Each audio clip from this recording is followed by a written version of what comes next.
You want to investigate my courage? Do you? Find out! Find out!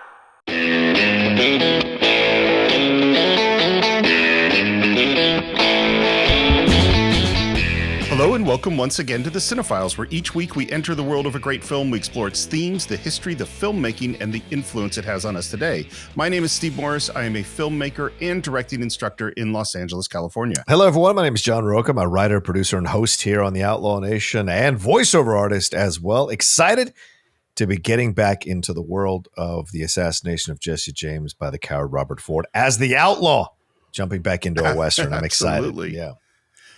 It is really such a remarkable movie, and I'm so glad that you finally pressured me into watching it. And before we even get into it, I have to send a thank you out to one of our listeners, which is Eldon Wayne. Eldon Wayne on Twitter said, "Hey, I'm enjoying the show, but do you know about the Roger Deakins podcast?" Right. Yeah. Which I had no idea about. It's called Team Deakins, and there is a whole episode on the assassination of Jesse James, which sadly I didn't get to listen to before, but I have listened to now. And so I want to just go back because I learned some things that I didn't know before for what we've already talked about. So the first is that Andrew Dominik they literally had a huge hallway of reference images, Polaroids and old photographs and all these things, so that every time they walked into the production office, Deakins would walk through this hallway with all of these images. And I think most of them came from Andrew Dominik. Wow. Some other things I found out. So, in the very beginning of the movie where we have Charlie and Wood and Ed, and they're having that filthy conversation, apparently mostly improv. No surprise. No surprise. I know that improvising is a thing I totally get. Right. Improvising in a heightened language is a whole other level of skill. Yeah. That amazes me. Like, have you ever seen the Improvised Shakespeare Company? No. Oh my God. Like, they will do, they take a suggestion for an audience for a story and some characters, and then they improvise an entire play in Shakespearean language. Wow. And I watched it once, and it was hilarious, but also like, holy shit, I think that's iambic pentameter they're making up as they go. I mean, like, it was amazing that people can do that. The skill. And by the way, you know how we were kind of speculating, like, how much of this was Roger Deakins directing? He certainly doesn't make it sound like it was. He says Dominik, he had a real vision, that he was constantly asking questions, that he was constantly pushing him in certain directions. That, for instance, some of the scenes, like the scene with the train, that's in that deep, deep black, that was really Andrew Dominik's idea. That's was what he wanted. And Deakins kept saying, no, do you want it this black? And he's like, yes. And part of the reason they got to that, and this is just so interesting about how movies work, is that Andrew Dominik wanted a huge, powerful train. He wanted a train that looked like a force of nature, like this huge thing. And they couldn't get a big train because partially because it's hard. There are not that many of them. And also because the gauge of the particular track that they had, it had to be. So they had a tiny little train. And as soon as it switched from a big, huge train to a tiny little train, well, we went, let's make it all really, really, really black. Yeah. So we can't see that train. Smart. One other thing, by the way, there's that shot, and I commented on it, where the train's coming up and it feels like it actually hits the barricade and pushes the camera back. That is, in fact, exactly what they did. Is they put a whole bunch of foam on top of essentially a car on the tracks. And so that really is the train bumping into it and pushing it. Wow. One last thing is, one of the other things they did, there's all the shots through glass that are kind of distorted through windows and stuff. And it looks like those old window panes where they didn't really know how to make flat glass yet. And they had all that kind of waves within the texture of the glass. And actually, mostly they just sprayed clear varnish on the glass, regular glass, to create that texture. So those are some of the things I found out in this podcast. And man, the idea that there's an entire podcast of just Roger Deakins talking about his work, I might have to go back to the very beginning and listen to all of them. It's kind of amazing. Just like people discovering us and going back and listening to all the episodes we've done. So yeah, why not? Sure. I put us as the podcast version of Roger Deakins. Why not? I'm not comparing. I'm just saying it's similar to how a lot of people do. All right, so shall we get back into the movie? Let's do it, partner. So where we left off, Jesse James had just come to the house and he picked Charlie to go off and do some work with him and leaving Bob behind. And that's where we're picking up, is that they're out riding. And the first thing Jesse is asking about is, have you seen Wood Height lately? No, I can't imagine where he could be. Charlie has to lie a lot about this Wood Height thing. And then it's the middle of the night. Charlie's asleep and they're silhouetted, not moving, in a very frightening position is Jesse James looking at a sleeping Charlie Ford. Yeah. And by the way, this was discovered. They kind of lit the scene, and then Brad and Andrew Dominic are kind of moving around, playing with it. It wasn't that Roger Deakins set up to do this silhouette at the door. It was that they just discovered it on the day. Finish with your sleep. As if it's a chore, and Jesse's going to let us know that he kind of sees sleeping as a chore because, of course, the voiceover and the narration has kind of let us know all the different physical maladies that Jesse is suffering at the same time. And when he sits down, he's going to, tell us how, pity my wife because he's restless, or pity me eventually because he can't sleep. He doesn't sleep like normal people sleep. And that, Steve, as you know, we've read many scientific articles about how having lack of sleep can really affect how you see the world. Your paranoia increases, your suspicion increases. You start to sense that you can, connect on a different wavelength than everyone else. You even can predict something that happens before it happens, and it almost validates the fact that you've got some kind of extra sensory perception in the middle of the madness of not being able to sleep as much. I think absolutely that is part of what is sending Jesse James round the bend. Yeah. And imagine, so A, you're afraid for your life to begin with. B, you have to lie to the person that you're afraid for your life. And C, that person comes, wakes you up in the middle of the night with a gun, and now you have to keep lying to them. Yes. And God help Charlie Ford, because you talked earlier in the first part of this episode, or first part of this breakdown of this film, where how you're like, is Robert Ford a coward or not? I mean, he keeps his steel in certain moments, blah, blah, blah. Charlie too. For all the supposed dumbness of Charlie or him not having a bigger view of the world, he keeps his resolve. He keeps his strength in the face of Jesse's piercing eyes when he's questioning him, especially. And Jesse does this when he's just woken up. That's when you're most weakest. You're most susceptible to confusing your story or stumbling around is when you're groggy and revealing stuff you may not normally reveal if you're fully awake. So Jesse is taking advantage of this moment to try to shake Charlie, and it doesn't work. Well, and I think it really depends on how we define our terms. It's like, do we define bravery as the absence of fear, or do we find bravery as the conquering of fear? Well, yeah. Well, I don't see bravery here at all. I just see survival on both sides, both Fords. I think it's survival.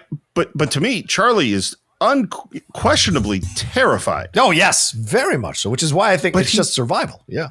But he does, except that under those conditions, it's real tempting to just give in. Oh, sure. Sure it is. Sure. So he has at least enough spine to, and maybe it is just, as you say, self-preservation, but it takes a lot.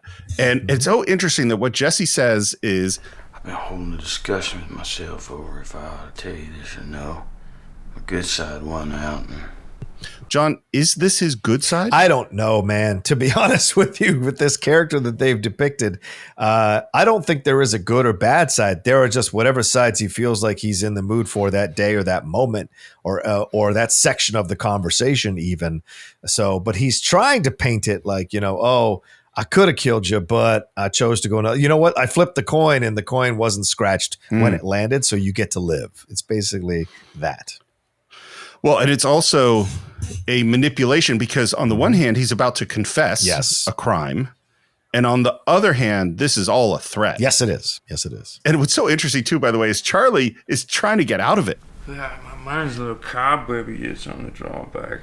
But no, he's not getting out of this. And Jesse starts to tell the story about visiting Ed. Oh, man. He gets up to the point where something's not right. And I say to Ed, come on, Ed. Let's go for a ride. At this point, Charlie is wide awake. Going for a ride's like giving him what for. And then a really weird thing happens, which is Jesse goes into the third person. So, Ed and Jesse, they argue on the road. Why does he shift into the third person?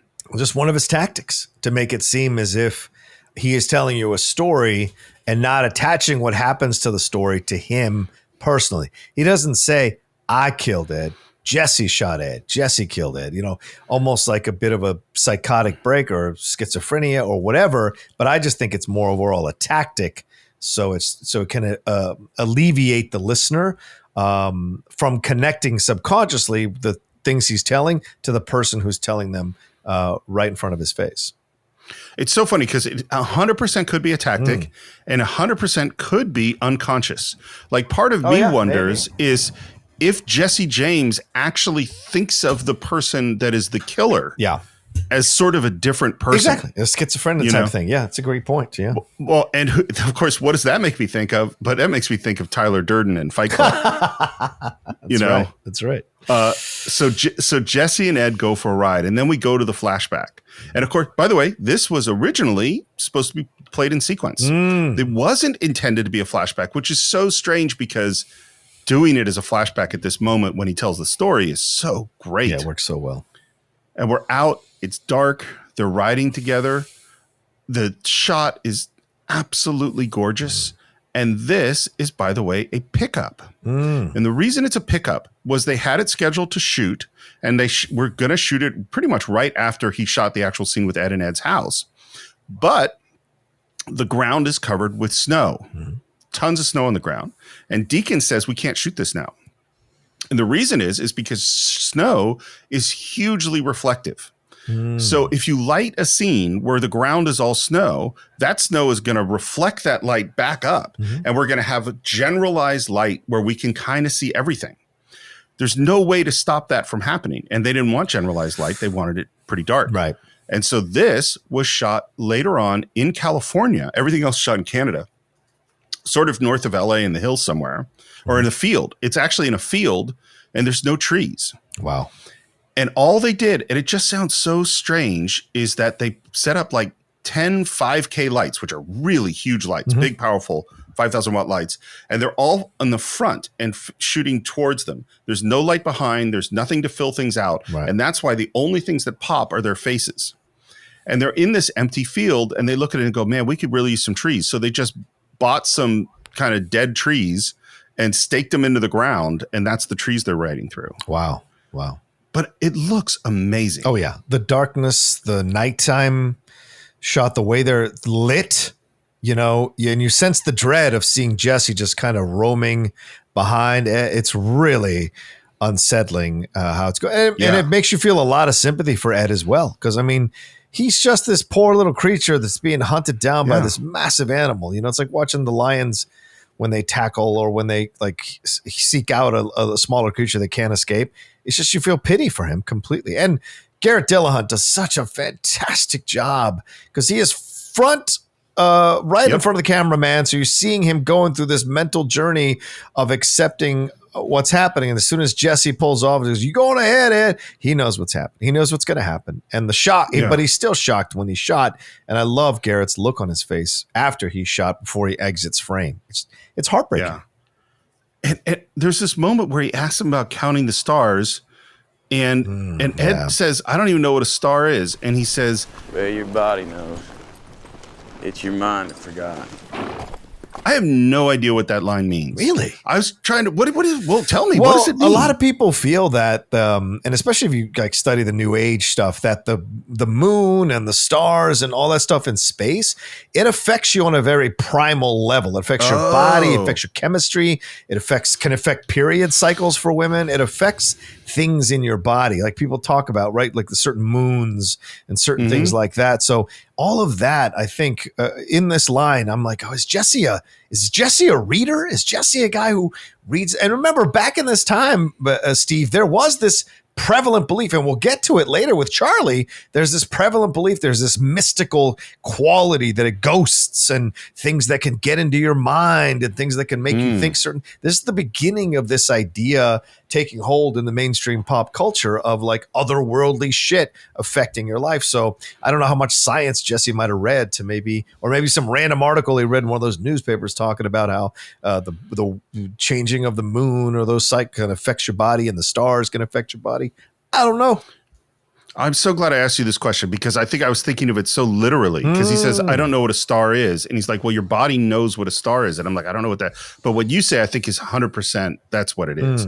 There's a, not just superstitious, but there is a sense of the connection of things, you know, with Jesse and deeper meanings, and partially because he's lack of sleep and paranoid and, you know, on the edge of crazy. So that stuff all works. There's a moment, by the way, where Jesse rides behind him. Yes. And Ed, and he kind of stops, and Ed is continuing to go forward. And the only light in the background is Jesse's face, but it's out of focus. And it is so creepy and beautiful and strange and threatening, just amazing. And then he rides up behind, and then again, it's what I said before. We know Jesse's gonna kill him. Right. When that gunshot hits, it is shocking. Absolutely shocking. And it's loud and out of nowhere. And I love that Jesse has to settle his horse because the horse was freaked out. Of course. Unsurprisingly. It's a loud sound. And then, man, he moves forward, Ed's on the ground, and then he just blows his brains out. Yeah. As a filmmaker, let me ask you a question. Do you like when they show a little bit of the unnecessary gratuitous? Did we have to see the flap of his head fly open? The back of his head, rather? So I think it's totally dependent upon what is the movie. Do you know what I mean? Yeah. It's like we've talked about this before, where like if you watch Guardians of the Galaxy, which my son loves, we showed it to him when he was really young. There's like thousands of people that die in that movie. True. But it never feels like thousands of people are dying. Right. Whereas this one death, this one moment, you feel on a visceral, literally visceral level. Yeah, that's true. And so to me, it's like, what's the intention? Right. In general, I don't like gory violence, you know, like I can't, but if someone hired me to do a movie that required it, then I would do it. Right. You know what I mean? Right. Like I love beautiful, elegant. I love fight scenes. So I love a Jackie Chan fight scene or a great sword fight or things like that. I just find that thrilling. Right. And that is way more on the Guardians of the Galaxy side. But if I was making The Godfather or if I was making Goodfellas, you know, then the part of the point, like Goodfellas is a good example of where everything seems so romantic and fun with being a gangster. And then we show you this dude in the car. Right. You know, and it has to be really visceral. Yeah. By the way, they couldn't shoot this headshot effect on the day because apparently they were near Los Angeles, and Deacon says that it was colder that night than it had ever been in the entire shoot in Canada. Wow. And it was so cold that the special effects guy who had the fake head with the fake blood in it, the blood froze. Oh, Jesus. So they couldn't shoot it because the blood was solid. And they tried to like warm it up and get it to work and it wouldn't work. And so finally, the director went and shot it in his backyard. And it's like, it's only like 8 frames that are actually in the movie or something. It's really, really fast. And now we've seen Ed's death and we go back to the present with Jesse talking to Charlie. Right. And he says, Jesse shot and killed him. And I love Charlie's reaction. Jesse did. And the thing is the way Jesse described the scene to Charlie is that they had an argument on the road. Right. And that's why Jesse killed him. But we see in the scene that is not what happened at all. Yeah. You got tail swapping me now. Again, I asked this question. Does Jesse know what happened to Wood? Yes. But he's been with Charlie ever since he left that dinner table at the house. Yeah.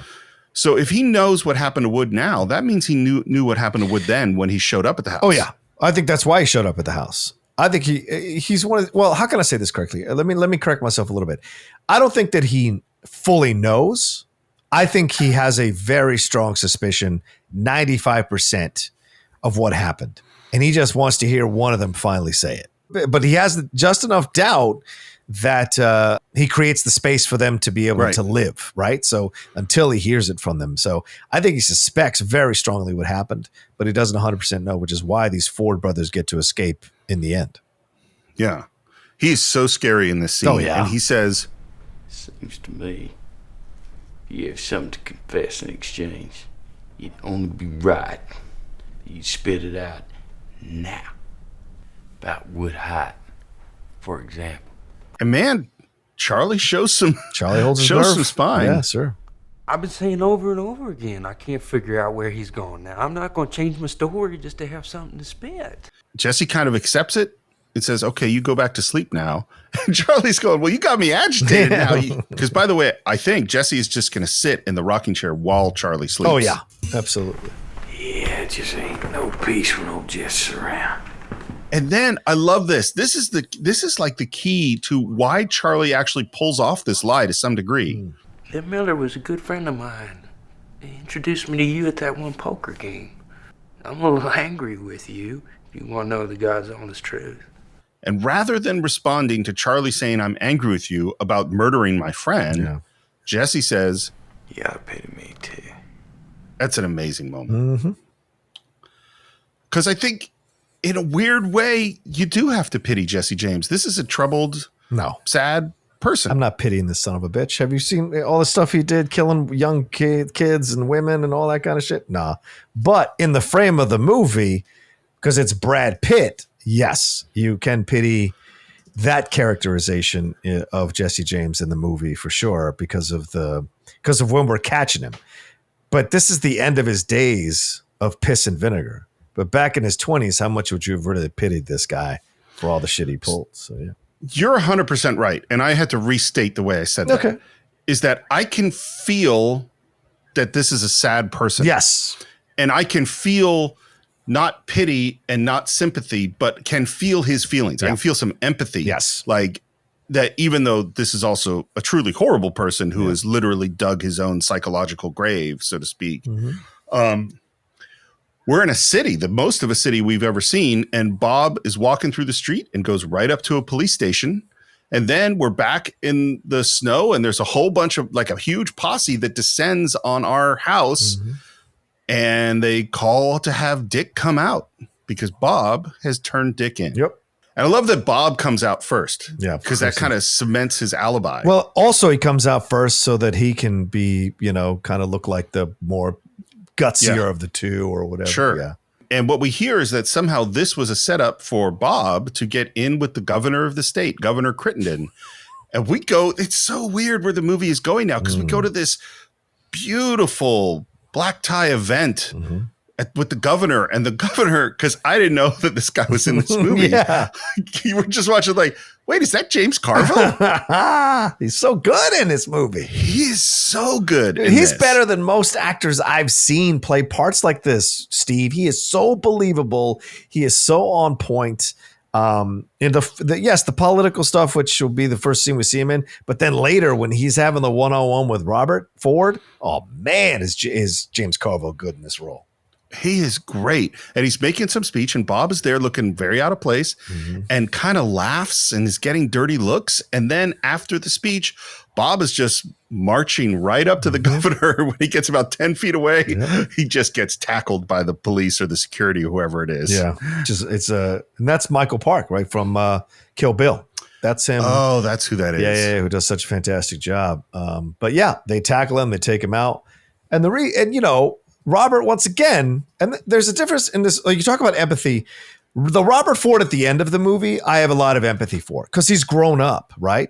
The Robert Ford in this section of the film is a little bitch, and I hate him, and I don't like him. And he's a guy who's trying to, once again, leapfrog status, leapfrog steps, leapfrog space levels so that he can feel important. And him kind of thinking that as a regular nobody citizen, he can straight up walk up to the governor and just be like, and with this like big old, like, hey, I'm your buddy type of thing, instead of with some kind of respect or reverence for the office. It's ridiculous. And when that little smirk he does when he's sitting there with the two cops and then they eventually drag him upstairs. Park says it best. Like he says, you're a little something, man. Oh, you weren't going to do that, Bob. You wanted attention for yourself. You think you're somebody now. And he's putting him in his place a little bit, which I kind of appreciated. So, what's so weird is that it's like Bob thinks he has it all figured out and is therefore above everybody. That's the thing, right? Yes, and he has figured some stuff out, right? He isn't. It's not that he's dumb, but he isn't who he thinks he is. Right? He's got an inflated sense of self. Yes. So the governor shows up. and is talking, because Dick Little is there too, is talking to Dick Little and to Bob. And the governor clearly doesn't even know who Bob is and is trying to figure out what his relationship is. But the governor does want to get Jesse James. And he says, Jesse James sent me a telegram last month saying he'd kill me if he had to wreck a train to do it. He said once I got in his hands, he'd cut my heart out and eat it in strips like it was bacon. Carville, you're right. He's so good in this scene. Right? He leans in too, Steve. Yeah. He's not afraid of the camera. And he leans in and he reiterates this point.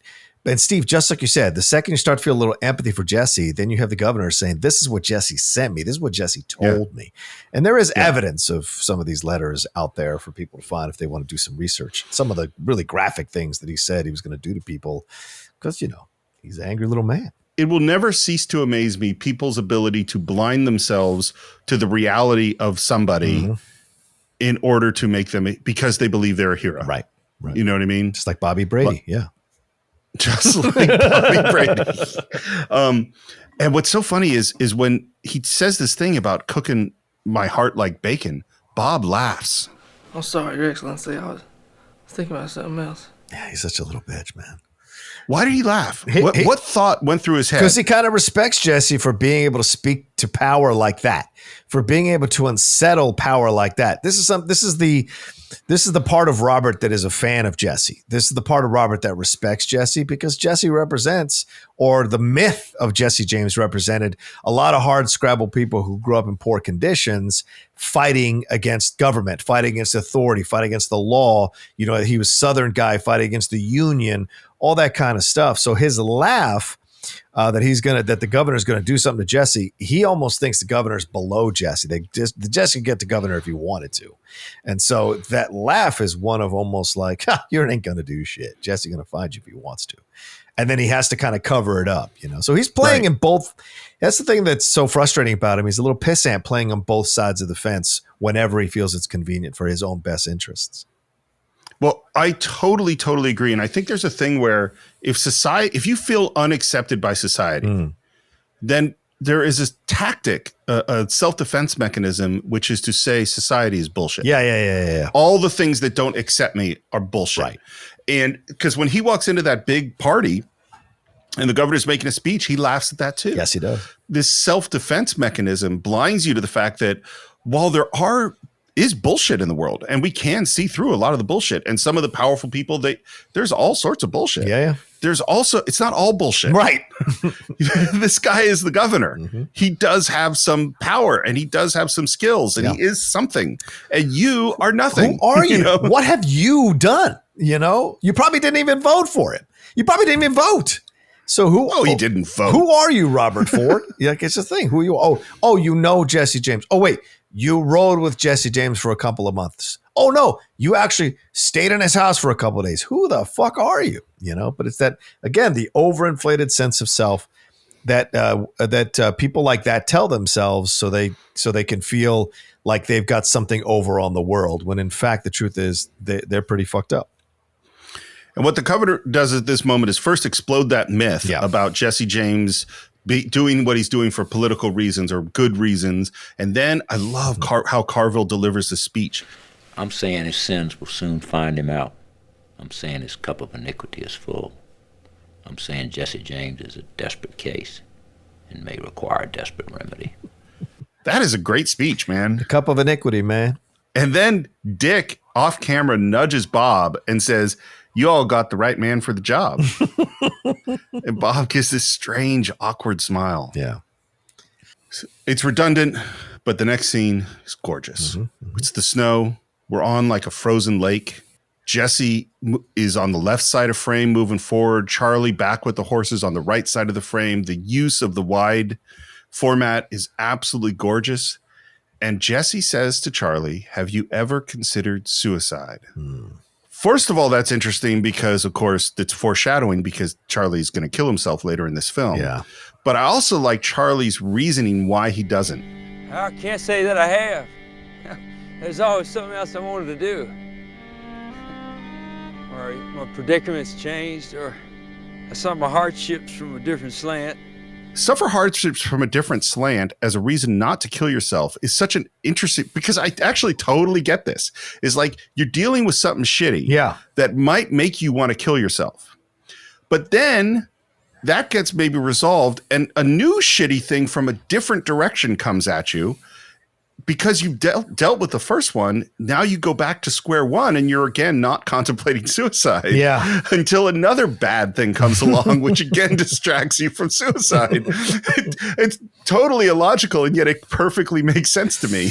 Yeah, you know what? And you know what's fascinating about this movie too, Steve? This is 2007, right? 2006 when this thing came out. We are way more open to discuss things like this in our society, right? Simone Biles just pulled out of the Olympics for mental health reasons, and she's pulling out of subsequent events as well as the Olympics goes along. And a number of people have spoken about this, and we've become way more, certainly I've spoken about it on my program. So it's more open to have this discussion. I wonder if this film had come out now, I wonder what the reviews would have been like. I wonder if people would have, had conversations about the mental health aspects of Jesse James in the way it's characterized in the movie. Because certainly the suicide thing seems to fit. We've been building to this suicide conversation the whole movie, I think. Yeah. Well, and because there is a very strong argument that Jesse James, in fact, commits suicide in this film. Yeah. Of course. Yeah. You can argue that for sure.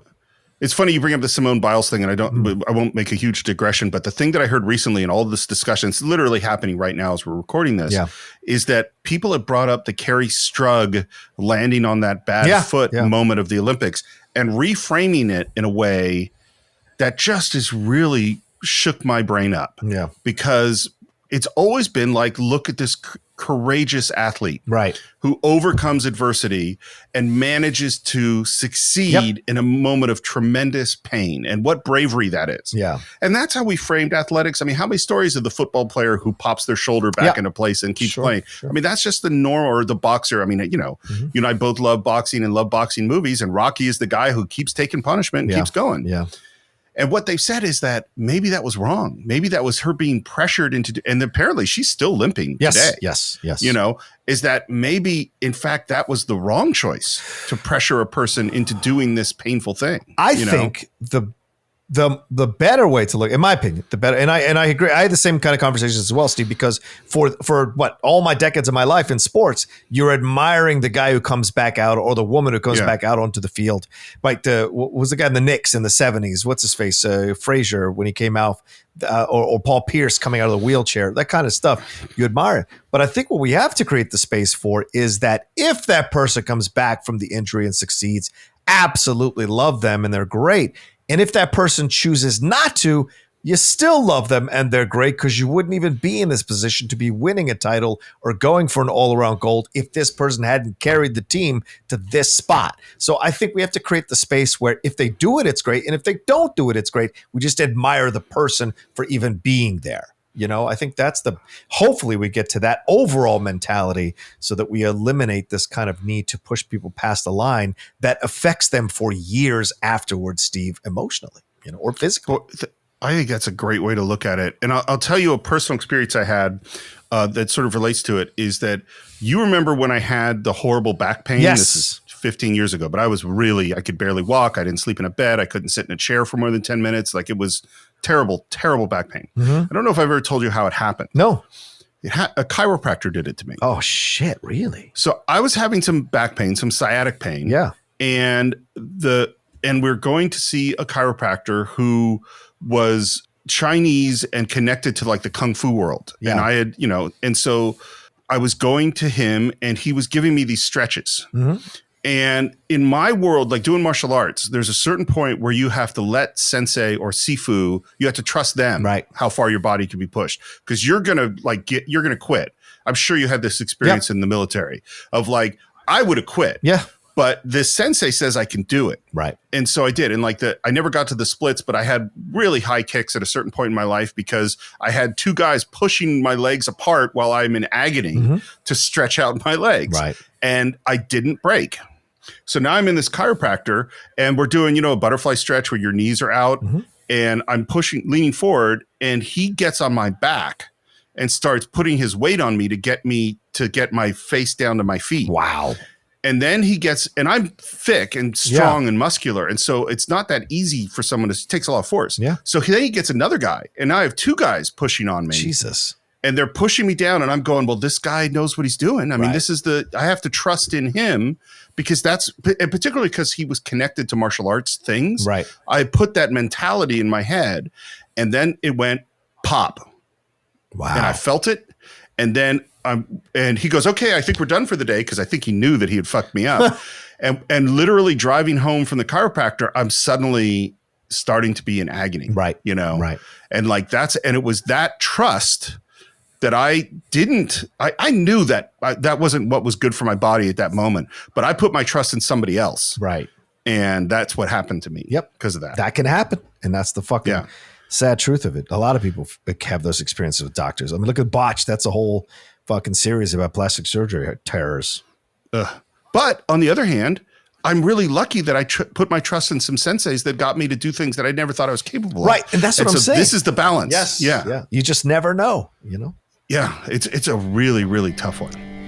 Hey, since we're looking to rob banks, I was wondering if we could add another fella to the gang. And Jesse has moved forward and he's knelt down and he's kind of swept the snow off the ice. And we could see fish through the ice under the lake. And Charlie is in the background and the range of snow-covered mountains are in the background. And Charlie is asking about bringing Bob on. And as he's talking about how this guy could help us, Jesse draws his gun and fires through the ice, I guess trying to hit that fish. Yeah. And Charlie just keeps talking and it is so unsettling. Savings bank or railroad. And we get to the point where, as Charlie's talking up his brother, that Jesse says, you forgot, I already met the kid. Yeah, he surely thinks highly of you. All America thinks highly of me. And my question here, has Charlie and Bob already talked about killing Jesse James at this point? And has Charlie decided that they are, is he asking Jesse to bring Bob on to be another crook? Or is he asking Jesse to bring Bob on as part of the plot to assassinate Jesse James? I think Charlie's bringing Bob on so he can share the danger together. He can have a familiar face there.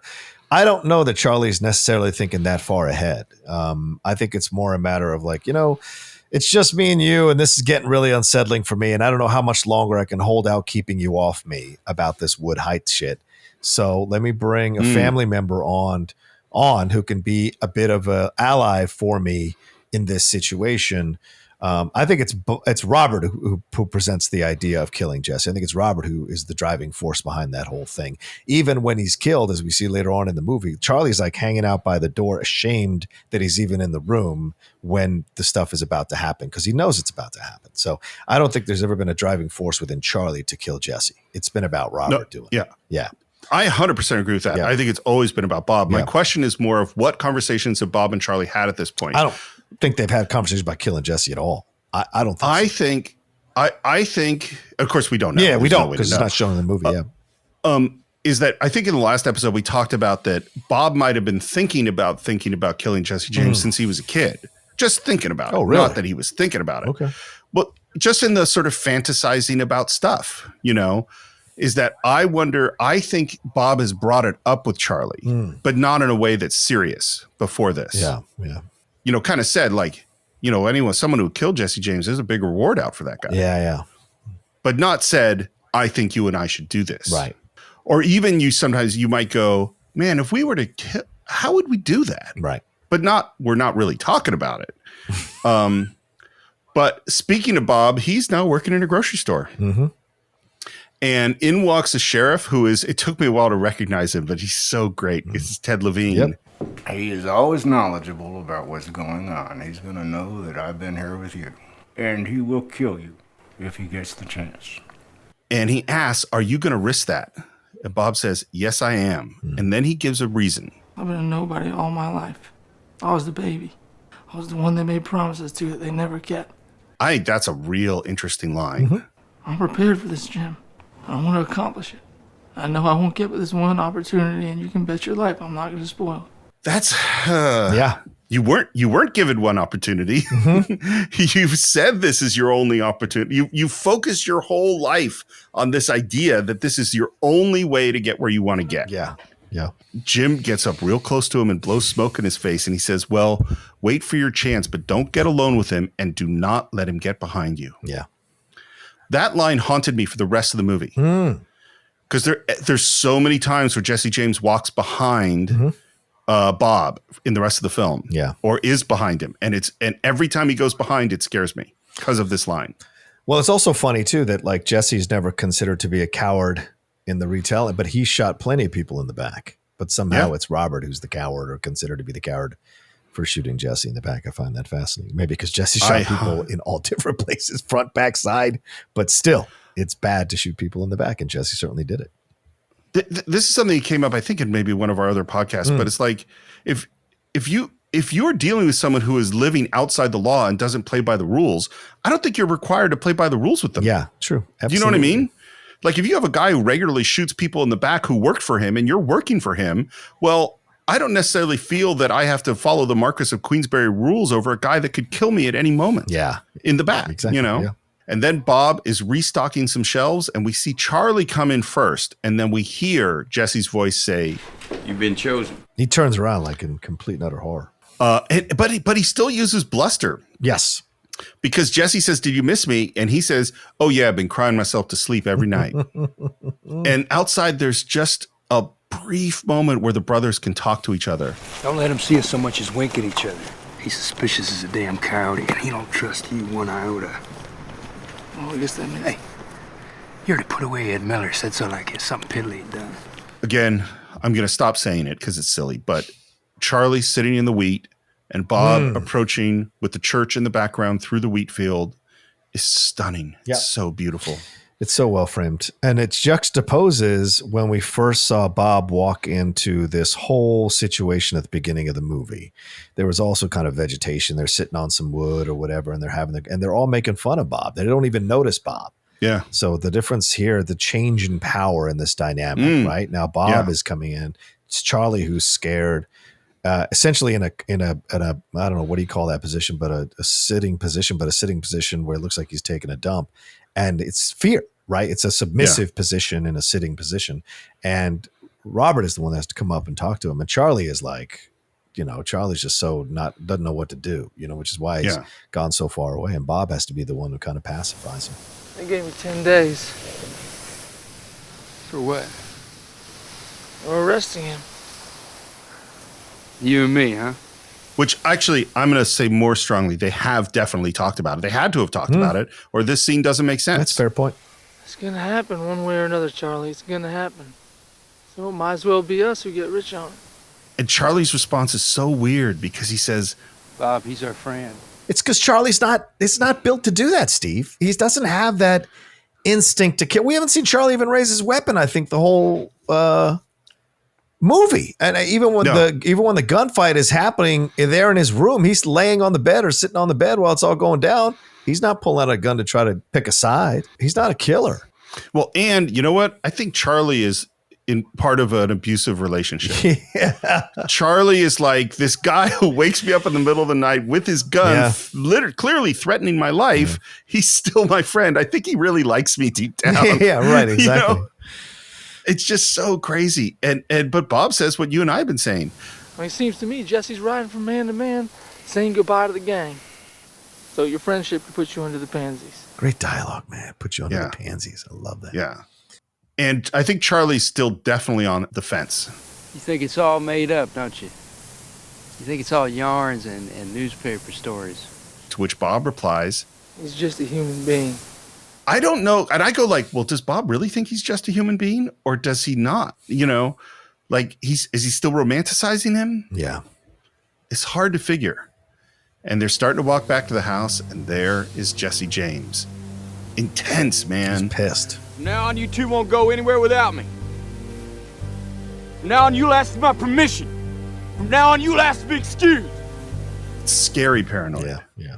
And we ride up to Jesse James's house, and there is Z, the wife, and she is clearly not pleased to see Bob. she even says it out loud. You didn't tell me Robert was coming or Bob was coming. I love Bob's response. Well, maybe he was saving it as a pleasant surprise. Stupid little weird smile is, and she just kind of stares at him with like, what? You creepy fuck. Get away from me. Well, and I wonder too, like, I think Z has had conversations with Jesse about Bob. Absolutely. And you know, she reflexively covers her daughter's face, like protects her daughter. Like, is there some kind of weirdness about that? We're making some plans about some robbery that's never going to happen. Jesse is sort of subtly expressing his distrust of Bob. Well, you're giving me signs that grieve my soul and make me wonder. Maybe your mind's been changed about me. And Bob's response, again, aggressively. What do you want me to do? Swear my good faith on the Bible? And again, this is all goes to, when did Jesse know that Bob was going to kill him? And when did he decide he wanted him to? Mm-hmm. And I think at this point, he's pretty sure Bob wants to kill him. That's what I think. Yeah, yeah. But I don't think he's necessarily decided that's what he wants. Yeah. It seems like you have some deep thought about this right now.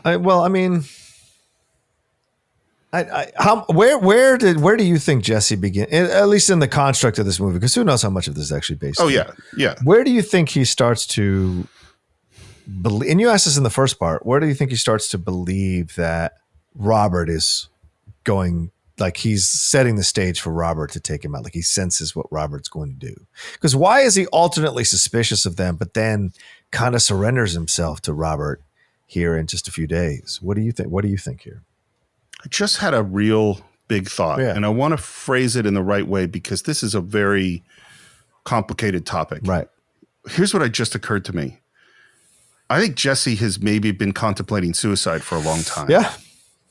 And I think Bob is the gun that he bought that he keeps thinking he should get rid of. That's a fucking great point. That's a great analysis, Steve. Yeah, Bob is the gun that he bought and is just there. And every once in a while, he wants to use it. And other times, he hates that fucking gun so much. But he can't quite bring himself get rid of it, right? To actually get rid of it. Yeah, because he's in both sides of the fence. Yeah. Yeah. That's what I think. Damn. And so they're having this conversation, and Charlie comes in, sensing that there's some anger here. Yeah. And then Jesse asks Bob to come sit closer to him, to sit in front of him. Jesse's sitting on the couch. Bob sits down in front of him, and Bob touches his back. And then he even musses his hair, and now he starts rubbing his back. And this is scary. Yeah. This is a scary scene. And now he starts going over this robbery. Again, a robbery is never going to happen, and Charlie's going to be outside, and Bob's going to come in. He's going to be talking to the teller, and while he's talking to the teller, Jesse's going to swing around because that teller's got a shotgun hidden, and he's describing this. And then he says, and I'll cock his head back like so. And he pulls Bob, whose hair he's been mussing, he pulls his head back, exposing his neck, brings his knife in right to his throat, and intensely and terrifyingly says, How come an offscouring of creation like you still sucking air with so many mining coffins? I'll say, how did you get to reach your 20th birthday without leaking out all of your clothes? And if I don't like his attitude, I will slit that Phil Doodle so deep he will flop on the floor like a fish. And then he lets him go. Yep. The most interesting part of that line to me is, how did you reach your 20th birthday? Yeah. Yeah. Because that is how old Bob is. And then right after he lets him go, and I think this is a thing that only Brad Pitt can really do, is he says, my God, what just happened here? And he bursts out laughing with that maniacal Brad Pitt laugh. Yep. And the intensity, Charlie is pale white. Bob is completely freaked out because I think he knew he was going to die. I think he was pretty damn close to it. And then everybody starts to laugh. Yeah.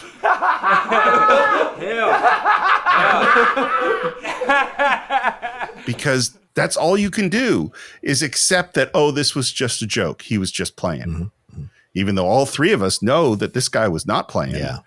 And the weirdest moment to me is that they're all three laughing, and then only Charlie and Bob are laughing, and Jesse has stopped laughing, and he's just studying them for a long time. And then, in total silence, he walks out, slamming the door behind him. Do you think Jesse planned to do this, by the way? No, I think Jesse rolls with whatever's happening in the moment for him in certain moments. That's what I think, He too. knows he has the power. And so him yanking Bob, that was Charlie going to do. He knows Charlie ain't going to do nothing. Yeah. And Bob, it's kind of him reiterating to Bob, like, you know, I'm the alpha dog in the fucking room every single time. Oh, just so we're clear.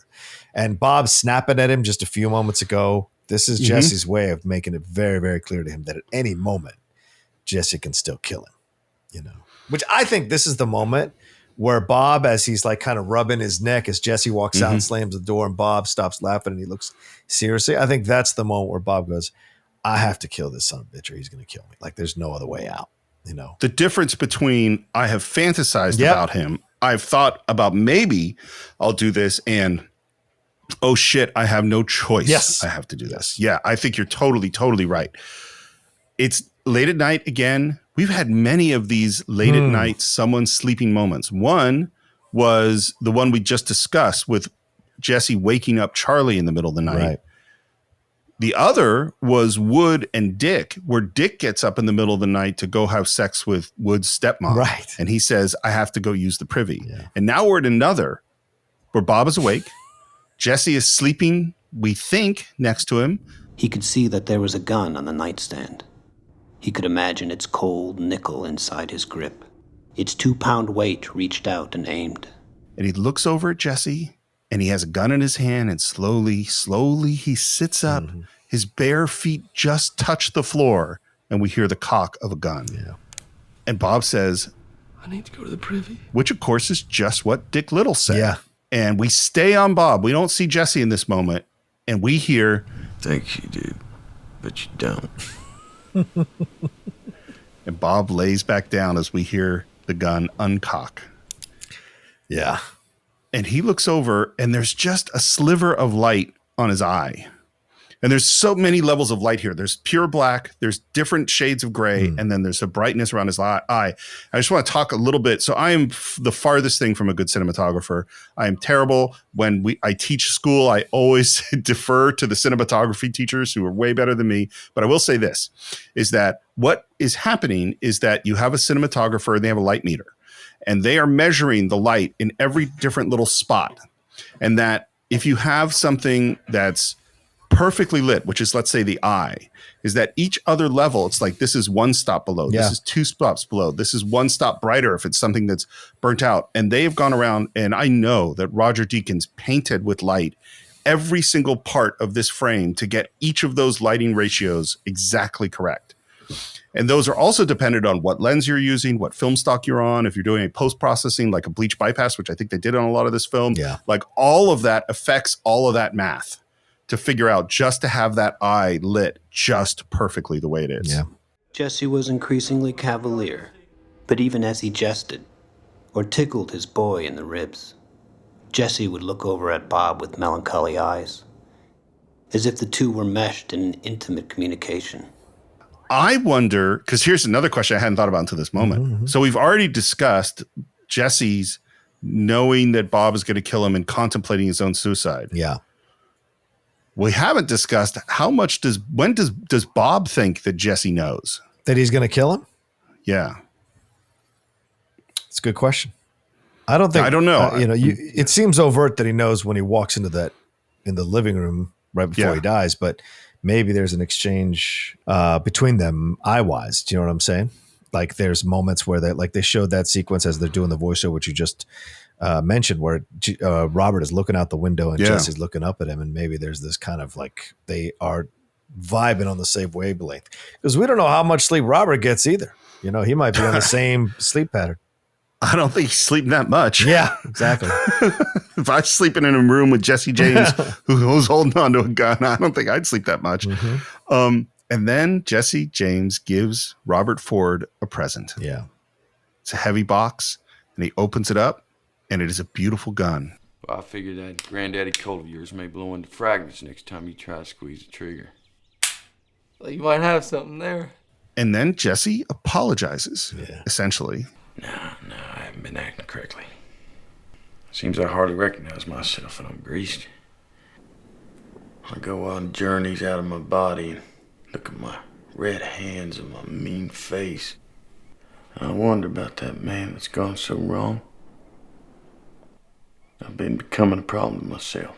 I mean, honestly, there's a lot about mental health. Yeah. And there's a lot about guilt. And there's a lot about, I think, you know what it is that's interesting too, is he talks about this other person here. Yeah. This mean face and wonder about that man that's gone so wrong. And that's like Jesse and Ed went out for a ride. Yeah. That's that third person. You know what I mean? Yep, absolutely. And I also think this is, we talked about Bob as the gun that he keeps in his house. Well, he just bought the bullets. The day before he died was Palm Sunday. And Mr. and Mrs. Thomas Howard, their 2 children, and their cousin, Charles Johnson, strolled to the Second Presbyterian Church to attend the 10 o'clock service. Bob remained at the cottage and slyly migrated from room to room. And there's this montage of Bob touching in the most intimate way all of the elements of Jesse James's life. Yeah. Why does Bob feel the need to do this? It's pretty obvious. He's saying goodbye to Jesse in his own way. Touching every one of those things is his way of just saying one last time. He won't be in that house anymore after he does what he's going to do.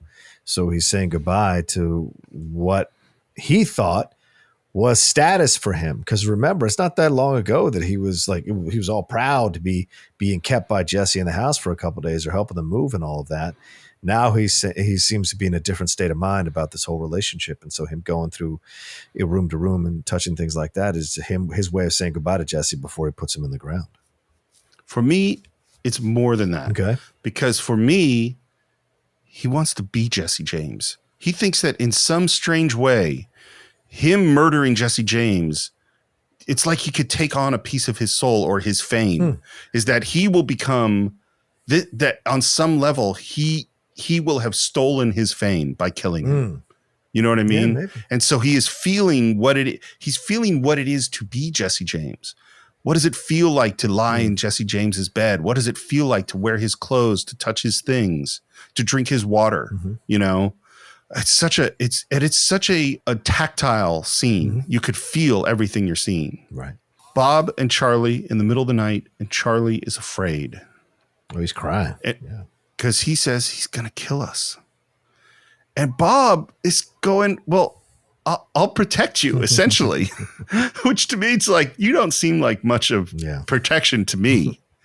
And then we see a title, April 3rd, 1882.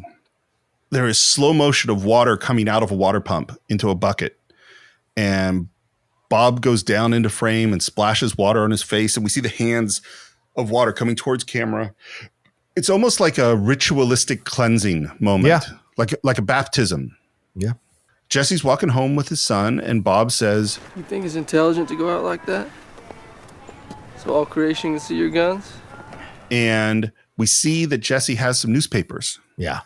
And Bob sees the paper, and that one of them on the headline talks about the confession of Dick Little. Yeah. And Bob hides that newspaper under a blanket. Yeah. And then Bob goes and straps on that brand new nickel-plated gun that he just got from Jesse James. We're sitting at the table, and Bob walks behind Jesse James. And again, this is every time someone walks behind somebody, I'm kind of noticing it in this movie. Then Jesse gets up from the table, goes back out to the parlor, goes to grab the newspapers, and we see Bob watching, and he lifts up that blanket and pulls out the paper that Bob tried to hide. Yeah. Got to know. I know I keep asking you questions. Has Jesse already read that paper? Probably. I think so too. Yeah. I think he read that paper. I think he planted it there. I think he knows Bob hid it. Yeah. And he's doing all this for show. Yeah. He walks back up.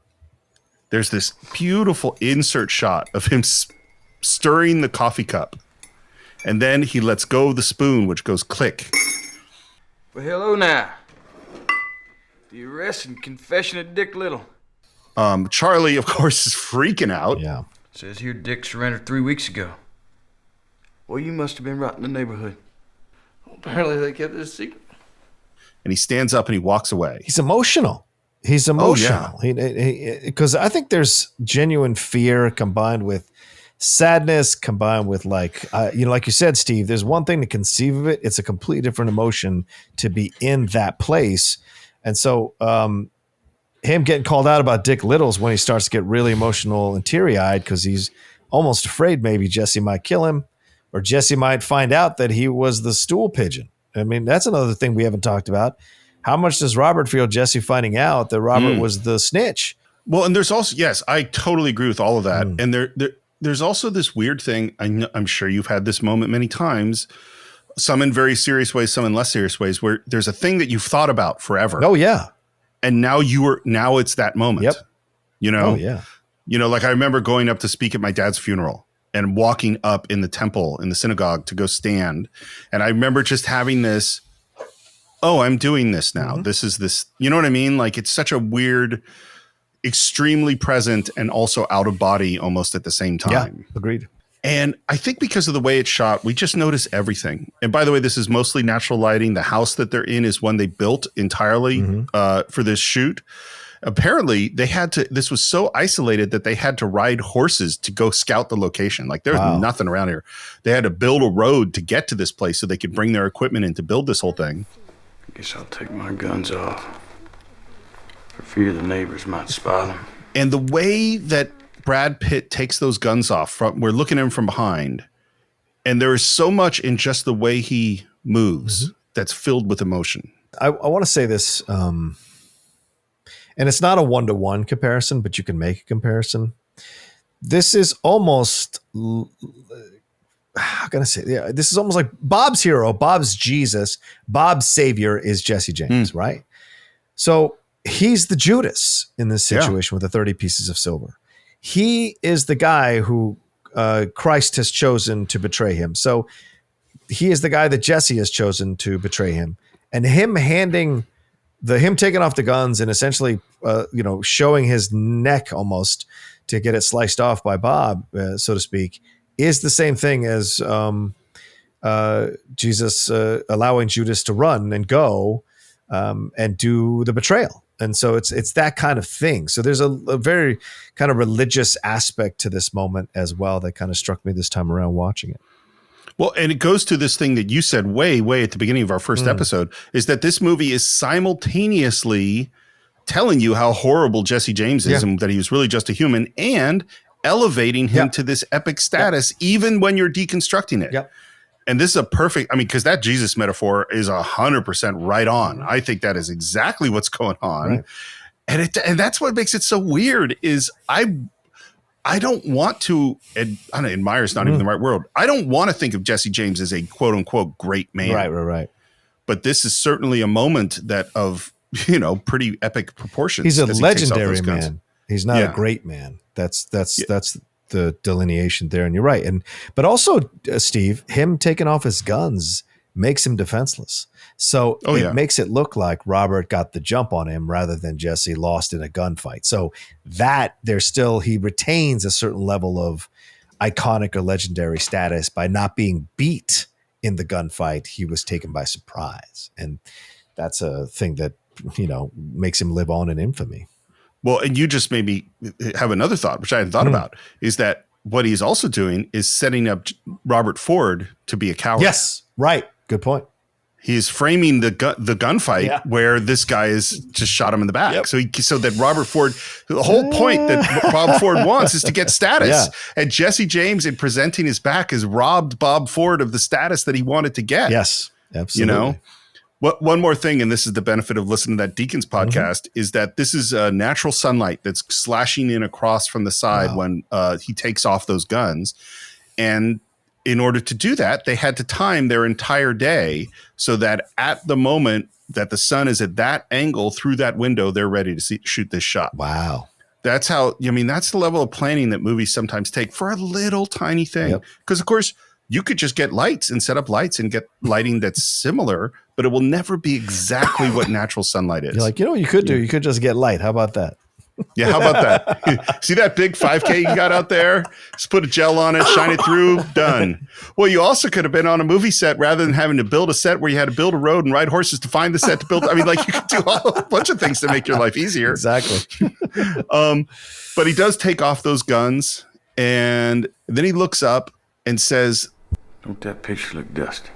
And I'll tell you one of the mistakes I made in watching this film Karen and I watched it in two sittings and watched the first half, but then I was getting really stressed about, I didn't have a lot of time, as you know, and our scheduling was really tight to record this before I had time to edit it.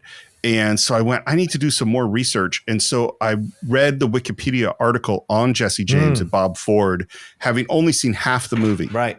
Oh, okay. So I knew exactly how Jesse James had died, and that I knew that he was dusting a picture and standing on a thing when he got shot in the back of the head.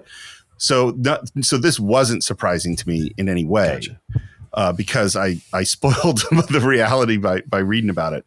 But he grabs a chair, he steps up into frame. Charlie casually had his gun out and kind of is aiming, and then Bob moves much faster. And we see Jesse James look into the reflection of the picture and see Bob Ford standing behind him with his gun the moment before he's shot. I think that is one of the most important choices in the entire film. Yeah, agreed. Because that says he did it on purpose. Yep. And again, even though we know it's coming, that shot to the back of the head is shocking. The way it's framed in close-up, so you see Brad Pitt's the explosion come out of the back of his head and then him slam into that glass frame and then crumple down on the ground. And then his wife runs out screaming and crying. And the shot of dead Jesse James he looks really dead. And Mary Louise Parker, this is why you cast her in a small role like this, because you have a emotional moment that you want the audience to feel. So you cast an actress who can bring it with limited amount of screen time. And she does. Would I have liked to have seen her more in this film, more be a character, or ever more? Absolutely. But in the service of this film, her reaction to the death of Jesse is so heartbreaking and powerful and emotional and moving. No one would blame you for getting emotional yourself or tearing up or crying maybe a little bit, because she does such a great job. And in the desperation, she doesn't turn to Bob and yell at him in anger. She literally asks him, Bob, have you done this? With blood, Jesse's blood on her face and her hands. And Bob, in just kind of because he's at this stage in his life, he's a little wimp. He's like, oh, no, it wasn't me. And meanwhile, he's sitting there. He's the only other person in the room with a gun in his hand. A gun that probably is still smoking. Yeah, exactly. Like, this is seconds later. Well, and the other thing is we have these two kids. And it's like, we might say that the wife knew who her husband was. Right. But it's made very clear they don't even know his name. Right. They don't know he's Jesse James. Right. And so they are victims. Yeah. Their father was murdered and they saw his dead body. Now, the fact that he was a horrible person has nothing to do with their experience, you know? Yeah. And then we're at the telegraph office and they send off a telegraph about killing him. And this is the arrogance, man, because Bob says to the telegraph operator, you might want to keep that. Yeah. Because he's already framed himself as this big hero. Yeah. And then there's this sequence of photographing the dead body of Jesse James. That's awesome. It is so great. And I'll tell you the thing I meant to bring up in part one, but it really was clear to me in this sequence is, you know what one of the big influences I think of this movie is? What? Ken Burns' Civil War. Yeah, that's a great point.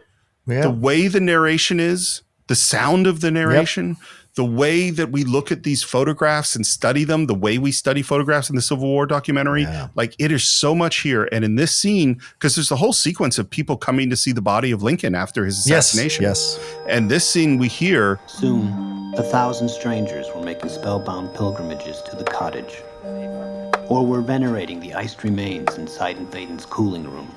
Another photograph was taken of the renowned American bandit, nestled in his bed of ice. And it was this shot that was most available in sundries and apothecaries, to be viewed in a stereoscope, alongside the Sphinx, the Taj Mahal, and the catacombs of Rome. And it's so weird because this is another piece of the legend of Jesse James. Absolutely. You know, is his assassination. And we hear New York 1 year later, and we start with Sam Rockwell puking, and then he steps onto the stage as Jesse James in heavy makeup, where he and Bob are reenacting the assassination. Yeah. I thought you told me you didn't know Dick had surrendered. You mean he did? I didn't know. It is so weird that this really happened. Yep. It was widely felt that Bob possessed some acting talent, and Charlie, not a jot. That picture's awful dusty. And there's a laugh in the audience because everyone knows what's going to happen next. Yeah. And then they reenact the murder, and he shoots him in the back. Yeah.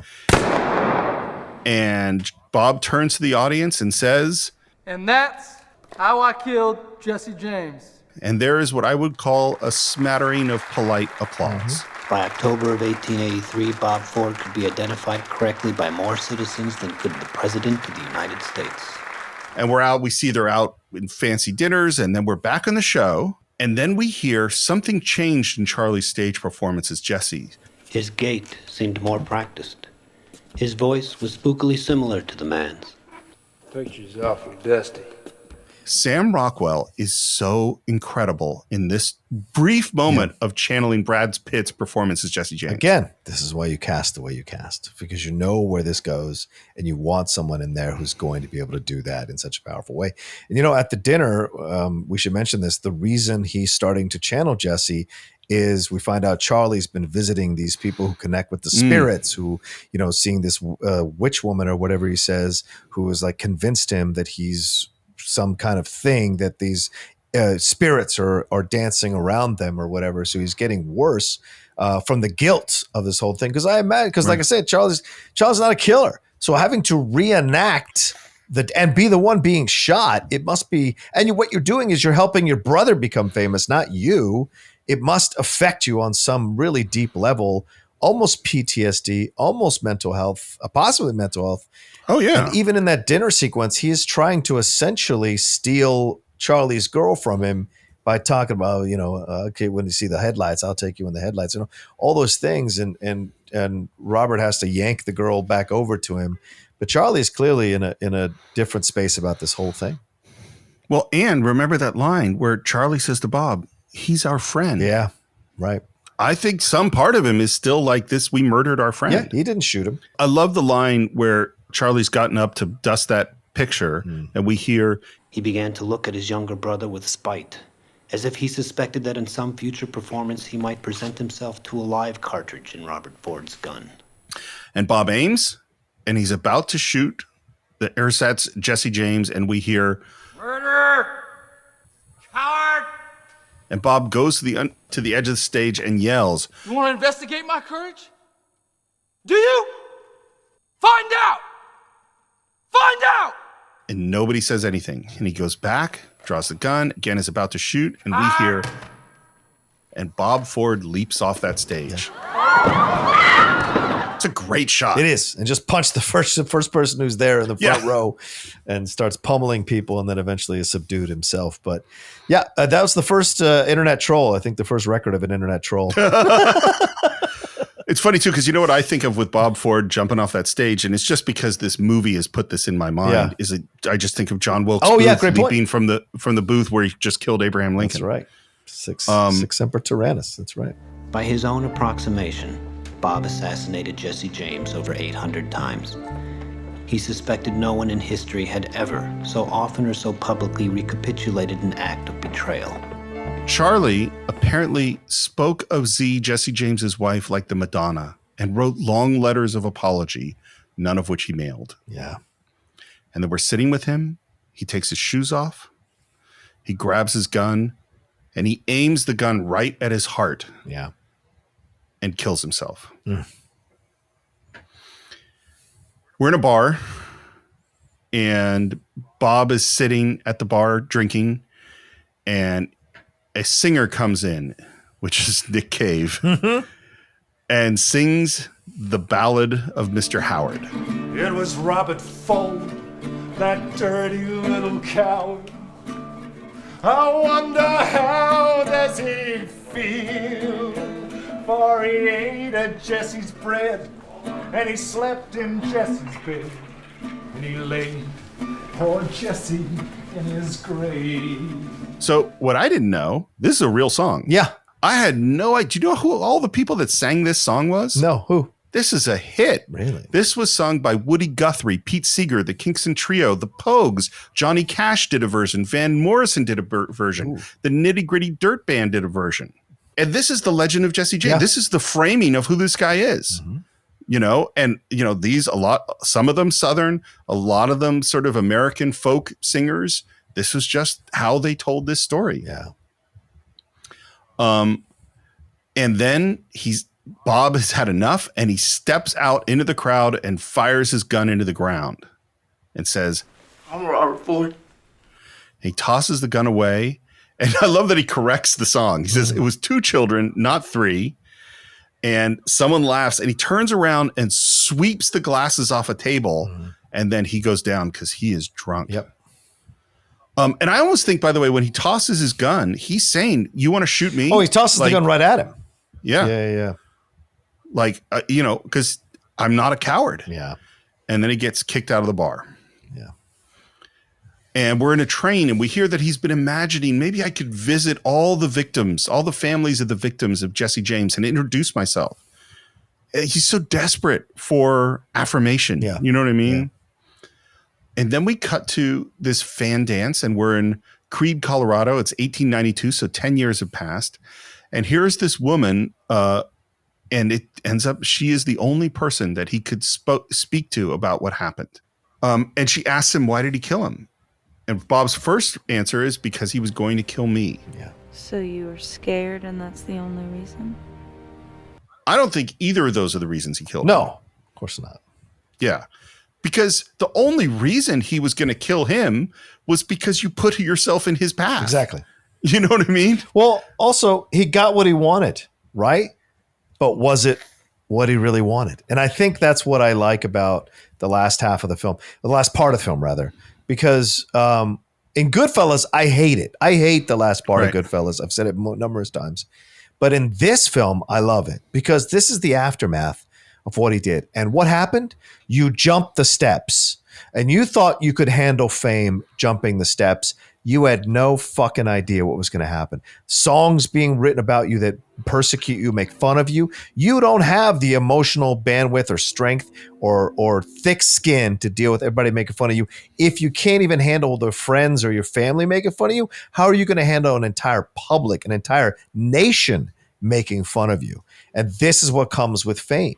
You know, so many people want to be successful and be famous and blah, blah, blah, but they have no fucking concept of what it's actually like to have every piece of your life dissected and looked at and explored and ridiculed all over the place. It's a tough task to get there. And once you do, how you can, who deals with it and who doesn't, it's so interesting to watch. And I like that this film explores that. And that's why I like Robert Ford at the end of this film. And I don't like him at any point until the end of this film because he's more wiser about the situation. Notice he's more calmer. He's more in control. He's more aware of things because he's lived through this idea of being ridiculed and being shamed. And he went through the drinking period. And now when he meets Mary Elizabeth Winstead, when he meets Zooey Deschanel, his character, he's in a different space. He's more circumspect about it, which I think is great. By the way, another incredible cast member. Yeah. We have, for like 5 minutes. Yeah. I think the thing that's important to realize is that fame is not what we think it is, because what we see when we look at someone who's famous, their fame defines them for us because that is how we think of them. Mm-hmm. They are this person, that is their image. But fame's effect on the person is completely different. Yeah. Like that doesn't make them feel the way that other people feel about them because they are famous. Yeah. It doesn't make what fame is to someone who has it means that everybody's always looking at them and judging them and thinking, it's like it's an entirely different sensation from what it looks like from the opposite direction, and particularly in this case where he completely didn't understand how people were going to react to what he did. Mm-hmm. He thought they would applaud, but they didn't. Initially they did, and then they didn't. He was ashamed of his boasting, his pretensions of courage and ruthlessness. He was sorry about his cold-bloodedness, his dispassion, his inability to express what he now believed was the case, that he truly regretted killing Jesse, that he missed the man as much as anybody, and wished his murder hadn't been necessary. A strange bunch of lines. And now it ends up, and this is true, Bob had formed a saloon, which was pretty successful, and he was a decent businessman. And then he ended up, he did this thing because there was a big, I don't remember if it was a silver mine or a gold mine in Colorado, is that he built an entire saloon and got it all laid out, exactly all the furniture, all the stuff, exactly as he wanted, then packed it all up, took it on a train to where the mining town was, and rebuilt it in a tent. Wow. and it was pretty successful because these guys who just made a lot of money or spending a lot of money. And he's walking through the room, and we hear that even as he circulated his saloon, he knew that the smiles disappeared as he passed by. Yeah. Which has got to be, he's even in this moment where he's kind of successful, he can feel what people know about him. Right. And then, which is so caught me off guard, is there's a very odd freeze frame. Yeah. In a very strange moment in a movie that's never had a freeze frame. It's very odd. And then we hear, he kept to his apartment all day, flipping over playing cards, looking at his destiny in every king and jack. I think on some level he hasn't changed. Right. Yeah. You know, on some levels he has. Edward O'Kelly came up from Bachelor at 1 p.m. on the 8th. He had no grand scheme, no strategy, no agreement with higher authorities, nothing beyond a vague longing for glory. And we see him pouring like buckshot into a gun.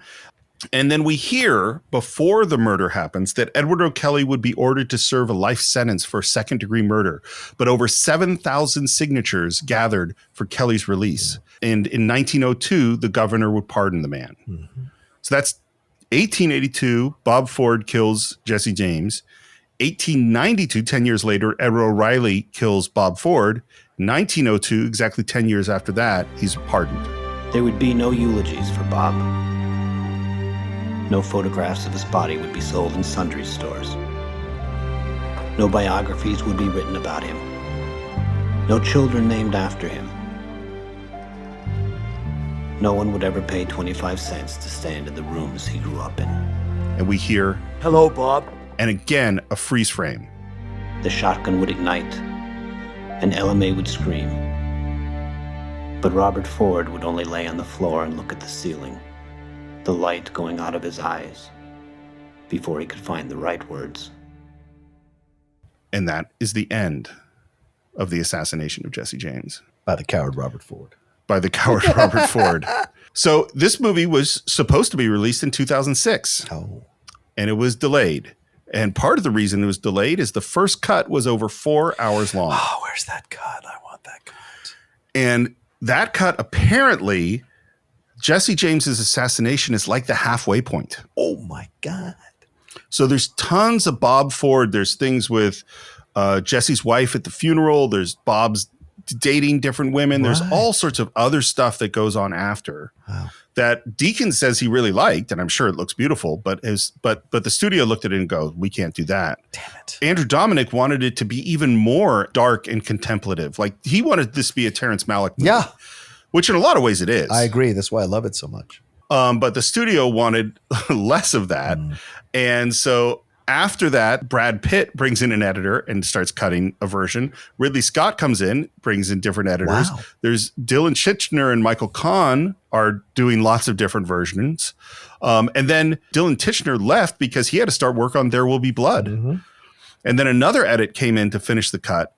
And at test screenings, it was terrible. Yeah. You know how we've talked about test screenings that, went through the roof and it was the greatest thing ever? This is not that. Yeah. People loved Brad Pitt's performance and Affleck's performances, but they did not like the movie. It finally premiered a year later at the Venice Film Festival on September 2nd, 2007, and came out on September 21st, 2007. And its critical response was very good. Some people, one of the things they said, masterpiece, best Western since Unforgiven, stunning visuals. They also compared it to No Country for Old Men that came out the same year, and it bombed. Yeah. Major. I mean, budget was $30 million. It made $4 million. Yep. That is a bomb. Yep. I was mad when it bombed too. I remember because I wanted it to be Best Picture. I still think it should have been a Best Picture nominee, and Brad Pitt should have been nominated, and Casey Affleck. I think Casey Affleck was nominated, wasn't he? He was nominated. Yeah. But so it was. I was just heartbroken that film didn't do better because it deserved a better response from the audiences. But Well, and this is the year No Country for Old Men won Best Picture. Right. This only had 2 nominations. So Casey Affleck was nominated. He lost to Javier Bardem for No Country for Old Men. Yeah, rightfully so, I would imagine, yeah. Well, this is the thing. We never say anything bad about Javier because he's terrifying. But Friendo. compare the size of the roles. Yeah. Because really, Casey Affleck's the star of this movie in a lot of ways. Yeah, you could ask yourself, Bardem has no arc. Yeah. But Robert Ford does. And then you ask yourself, how many people actually watched that film to decide the answer? Do you know what I'm saying? Mm-hmm. I mean, Lecter has no arc either. Yeah. Well, and the thing too is that Javier, what's his character's name? Anton Chigurh. Anton Chigurh. He's like a unknowable character. Yes, Do you know what I mean? yes. Whereas Bob Ford, there's all of this depth and complexity in everything that he does. Yeah. There's so much inner conflict and turmoil and stuff and things he's trying to present. It's a way more complicated performance. Javier Bardem's performance is amazing. Yeah. So it's not that they picked someone bad, but it is an interesting comparison. Deakins lost cinematography to There Will Be Blood, but I think part of and There Will Be Blood is an amazing movie. Sure, obviously, the cinematography is great. But I also think part of it is Deakins was nominated twice because he was nominated for cinematography for this film and for No Country for Old Men. Right. And so I bet he split the vote. Probably. Not to take anything away from. Or people went with the popular choice, which was No Country that everyone was loving. You know, that's possible too. No, but that didn't win. There Will Be Blood won. Oh, sorry. Yeah, maybe for split. cinematography. Oh, right. Shit. Right. So that split the vote. Yeah. Great point, Steve. Yeah. Sorry. Yeah. So that is all I have about this film. And I will give my final thoughts first. I'm really glad you have me. Not only am I really glad that you have me watch it, but I've been wanting to for years, and it was so much more than I expected it to be. And I'll tell you one of the signs of how good this movie is I sat down to watch it with Karen, and Karen, Westerns aren't really her thing. And she kind of went, well, let's start it and we'll see, and maybe I'll watch the whole thing. And maybe I won't, because it's a long movie and, we're busy. And so we watched the first 40 minutes and we didn't speak. Like we didn't pause it. Like we just watched straight through the whole thing. And then we had to stop because I can only type so much. Yeah. And then we sat down to watch it again and again, just blew through the next 2 hours. And Karen turned to me and just goes, wow, that is an amazing film. And it is not a film that I could tell you what it was all about. I mean, how many times did we stop in this film and say, well, what did this person want at this moment? And when did they decide to do this? And why did they do this? And when did they know about that? And I think we could study this and study this and study this and never get to the end of it. And I think part of the reason you never get to the end of it is we're never going to get to the end of Jesse James and Robert Ford. Yeah. They're fundamentally not knowable. Yeah. And I think that's why we keep being fascinated with them, even though basically neither of these are good guys. These are both, but they're people that we're drawn to in some crazy, crazy way. How about you? What can I tell you? The reason I stressed this for the 5 years we've been doing the show, or 4 years we've been doing the show, is because it's a masterpiece. It is a masterpiece of a Western. And I still don't think it's been fully appreciated at the level that it needs to be appreciated. There's no 4K version of this thing out there. There's no Criterion collection of this film out there. Yet I would argue it belongs maybe above over 100 other films that are in the Criterion collection. It belongs in the conversation. Andrew Dominik has never directed a better film. And if you got Roger Deakins cinematography, you got an incredible cast here bringing their A game. It's top to bottom. Yeah. It's an elegiac, lyrical, poetic Western. It's not shoot 'em up John Wayne revenge or Clint Eastwood revenge type Western. No, this is a Western that elevates the genre. People talk about films that elevate the genre, like horror or action adventure or even drama or comedy. This elevates the genre of Western. And just like The Godfather, I think, elevated the genre of mafia movies. This elevates the genre of Westerns to a whole nother plane. Unforgiven is a great Western. The Searchers are great Westerns, but they still have the tropes of the shoot 'em up, go get 'em, blah, blah, blah. Yeah. This is something completely different. And it's an art house Western. And like Slow West is an art house Western as well. Those, when they come along, have to be supported by those of us who love Westerns to show that the genre is more than just a simple shoot 'em up revenge stuff. It's more. It can be more because it is Americana. It is Americana, the Western. And this film really shows you how both the legendary aspects of the Western and deconstructs those legendary aspects of the Westerns to show the gritty, ugly underbelly of it as well. And I think that's why it deserves the praise and love that it has not gotten yet. It should get on numerous people's lists when they talk about the top 10 greatest Westerns ever made. It's a good thing you have a top 10 show where you can put it on some lists. We did it 3 times. Yeah. You know, something just occurred to me as you were speaking as you're talking about The Searchers and Unforgiven, is that all the deaths in this film are murders. Yep. None of them are gunfights. Yes, there's a gunfight between Wood and Dick, right, but it's not, he didn't get killed by the gunfight. He gets shot in the back of the head. Right. All the deaths are murders. There's nothing action-y about it at all. Right. And so one more thing, Steve, I'm sorry, because I wanted to kind of connect all these final thoughts. Also, the themes involved in this film are what's separated from other Westerns as well. This idea of fame, this idea of wanting to achieve or take someone else's fame for yourself, and what the price you have to pay for that is. That's another part of this Western that separates itself. Also, the idea of mental health, this idea of exploring, people think mental health just came along the last 4 decades. It's been around since the dawn of man. Okay. So the fact that you have a Western that in 2006, 2007 is exploring that also makes this film a bit of a mini masterpiece. 100% agree. So that is what we think of the assassination of Jesse James by the coward Robert Ford. Of course, we'd love to hear what you think. Visit us on our Facebook page. Do a search for The Cine-Files. You can follow the show on Twitter at Cine_Files, on Instagram at The Cine-Files Podcast. Subscribe to the show on Apple Podcasts, Spotify, or YouTube. Leave comments on YouTube.